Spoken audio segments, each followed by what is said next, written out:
നമസ്കാരം.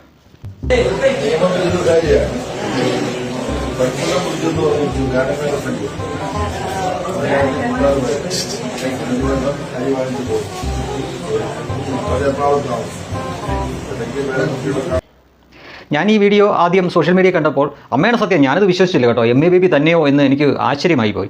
ഈ CPM ഗൃഹസമ്പർക്ക പരിപാടിയായിട്ട് മുന്നോട്ട് പോകുന്നു എന്ന തരത്തിൽ ചില നേതാക്കളുടെയൊക്കെ സോഷ്യൽ മീഡിയ പോസ്റ്റും മറ്റുമൊക്കെ ഞാൻ കണ്ടിരുന്നു. റഹീമും അതുപോലെ തന്നെ വേറെ ചില നേതാക്കളൊക്കെ ഇട്ടിട്ടുണ്ടായിരുന്നു. പക്ഷേ അത് ഇത്രത്തോളം ഈ ലെവലിലേക്ക് പോകും എന്ന് സ്വപ്നത്തിൽ പോലും വിചാരിച്ചിരുന്നില്ല. സാധാരണ ഇത്തരം കാര്യങ്ങളൊക്കെ കോൺഗ്രസ്സുകാരിലെ യുവ നേതാക്കളും മറ്റുമൊക്കെയാണ് ചെയ്യുന്നത്.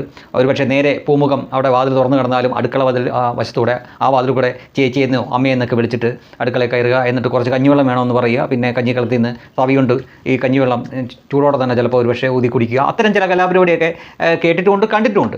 പക്ഷേ ഒരു കമ്മ്യൂണിസ്റ്റുകാരൻ ഇങ്ങനെയൊക്കെ കാണിക്കുമെന്ന് ഇപ്പോഴാണ്. ഇത് ചില സിനിമകളിലും ചില ട്രോളിലുമൊക്കെ കളിയാക്കിക്കൊണ്ട് ചിലരൊക്കെ പറയുകയും ചെയ്യുകയൊക്കെ ചെയ്യുന്നത് കണ്ടിട്ടുണ്ട്. പക്ഷേ ആദ്യമായിട്ടാണ് ഇങ്ങനൊരു ദൃശ്യം, അതും CPMൻ്റെ അഖിലേന്ത്യാ സെക്രട്ടറിയാണ് ഈ ചെയ്യുന്നത് എന്ന് ഓർക്കുക.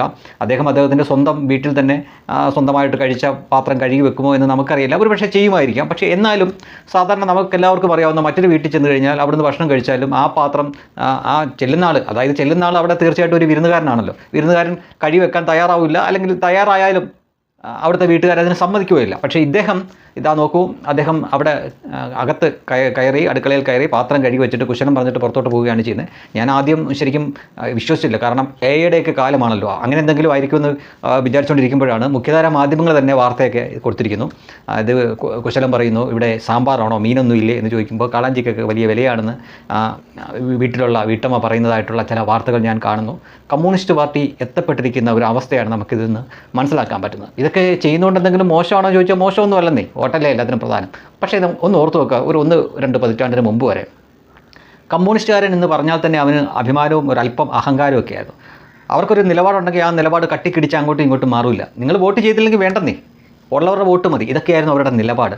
അവിടെ നിന്ന് വോട്ട് കിട്ടാൻ വേണ്ടിയിട്ട് അടുക്കളയിൽ കയറി പാത്രം കഴുകാനും ഇനി വേണമെങ്കിൽ ഈ തുണി അലക്കാനും മുറ്റമടിക്കാനും ഒക്കെ തയ്യാറാവുന്ന നേതാക്കളെ നമുക്ക് ഇനി കണ്ടേക്കാം. കാരണം അവരുടെ 1-ാം നമ്പർ CPMനെ സംബന്ധിച്ചിടത്തോളം അഖിലേന്ത്യാ സെക്രട്ടറിയാണ് 1-ാമത്. അദ്ദേഹം തന്നെ കാണിച്ചു കൊടുത്തിരിക്കുകയാണ്. അപ്പോൾ ഇനി താഴേക്ക് കുറേ എണ്ണം കിടക്കുന്നു. ജയിക്ക് മുതൽ പുതിയ ശിവപ്രസാദ് വരെയുള്ള ആളുകൾ കിടക്കുന്നു. ഇനി അവനൊക്കെ മുറ്റമടിക്കും, തുണി അലക്കും, കക്കൂസ് വരെ കഴുകുന്ന കാഴ്ച ഒരുപക്ഷെ ഭാവിയിൽ കണ്ടാലും ആരും അത്ഭുതപ്പെടരുത്. ഇപ്പോൾ പുതിയ ട്രോളും മറ്റുമൊക്കെ ഇറങ്ങിയിട്ടുണ്ട്. നമ്മൾ AKG സെൻറ്ററിലേക്ക് ഫോൺ വിളിക്കുമ്പോൾ ഫോൺ കണക്റ്റായി കഴിയുമ്പോൾ തുണി അലക്കാൻ വേണ്ടിയിട്ടാണെങ്കിൽ 1 അമർത്തുക, പാത്രം കഴുകാനാണെങ്കിൽ 2 അമർത്തുക, മുറ്റമടിക്കാനാണെങ്കിൽ 3 അമർത്തുക, ഇങ്ങനെ കുറച്ച് കാര്യങ്ങളൊക്കെ ഉണ്ട്. ഇതൊക്കെ ചെയ്തു കഴിഞ്ഞാൽ നമ്മുടെ വീട്ടിന് ആവശ്യമുള്ള സകല സേവനങ്ങളും ഇവർ വന്ന് ഫ്രീ ആയിട്ട് ചെയ്തു തരും എന്നൊക്കെയാണ് ട്രോളന്മാർ പറയുന്നത്. എന്തായാലും ഇവിടെ ഭരിക്കുന്ന ഒരു പാർട്ടിയുടെ പ്രധാനപ്പെട്ട ഒരു നേതാവ് തന്നെ ഇത്തരം കാര്യങ്ങളൊക്കെ ചെയ്യുന്നു. സാധാരണ ഗൃഹസമ്പർക്കം എന്നൊക്കെ പറയുമ്പോൾ നമുക്കറിയാവുന്നത് എന്താ, അവരവിടെ ചെല്ലുന്നു, പൂമുഖത്തിരിക്കുന്നു, അവിടുത്തെ വീട്ടുകാരോട് സംസാരിക്കുന്നു, തങ്ങളുടെ പാർട്ടിയുടെ നിലപാടുകളൊക്കെ പറയുന്നു, തങ്ങളെ തന്നെ ജയിപ്പിച്ചാൽ ഉള്ള ഗുണങ്ങളെപ്പറ്റി പറയുന്നു, വാഗ്ദാനങ്ങൾ കൊടുക്കുന്നു, കുശലം പറഞ്ഞു പിരിയുന്നു. ഇതിപ്പോൾ അകത്തേക്ക് കടന്ന് അടുക്കള വരെ പോയിരിക്കുകയാണ്. മാത്രമല്ല പാത്രം കഴുകി കൊടുക്കുന്ന നമ്മൾ ഒരു ദേശീയ ജനറൽ സെക്രട്ടറി കൂടെ നമ്മൾ കണ്ടിരിക്കുകയാണ്. ഇതൊക്കെ ഏത് കാലത്തൂടെയാണ് നമ്മൾ പോകുന്നത് എന്ന് ആലോചിച്ച് നോക്കുക. ഇവിടെ തുടർച്ചയായിട്ട് കേരളം ഭരിച്ചുകൊണ്ടിരിക്കുന്ന ഒരു പാർട്ടി എത്തപ്പെട്ടിരിക്കുന്ന അവസ്ഥയാണ് നമുക്കിതിൽ കാണാൻ സാധിക്കുന്നത്.